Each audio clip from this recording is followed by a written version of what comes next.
Yung pata, pinakuluan ko muna para matanggal yung kanyang scum. Tapos, itinapon ko yung sabaw. Nilagay ko naman itong munggo at yung luya. Ngayon, lalagyan natin siya ng tubig at ating iluluto na yun. Hindi natin yan igigisa, ipapakulo lang natin yan. Mamaya balikan natin pag malambot na po yung karne at yung munggo. Heto na yung ating mung bean. Ayan o. Okay na po. O, yan.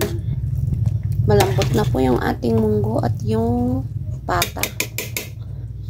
Ngayon ay lagyan na natin ng lasa. Pampalasa. Asin. Kunti. Tapos, seasoning.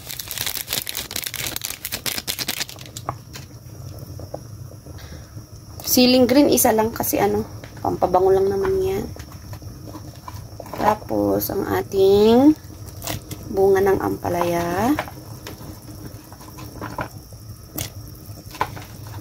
Gulay na nga, dadamihan pa natin ng kanyang sahog na gulay. Sarap, di ba? O, di ba? Pata, munggo at ampalaya. Titikman ko nga kung tama na yung asin. Sabi ko na nga ba kulang eh. Kunti pa. Ayan. Tapos, hindi natin i-overcook yung ampalaya na yan. Kasi mas masarap yung half cook. Tapos, ilagay na rin natin yung ating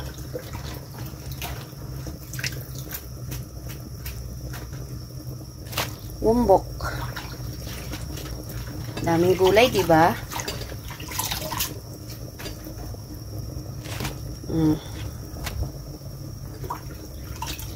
Nilagay ko na rin yung alam mo yung gilid ng wumbok, nilagay ko na. Hindi naman siya ibulok eh. Nangitim lang sa plastic. See? Munggo na maraming gulay. Antayin natin yan na maluto. At mamaya ay kakain na pagdating ng aking mga kasama sa bahay. Tama naman na yung lasa yan kasi tinikman ko na. Naku! Luto na po ang ating munggo. Ampalaya. Wumbok. At pata. Diba?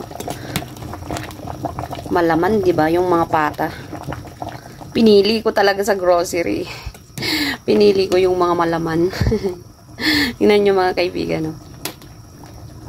Pinili ko yung malaman para masarap. Manulit natin up. Tapos na ang ating pagluluto. Wow! Sili na lang na maanghang kulang. Ayan mga kaibigan, luto na ang aking pata munggo.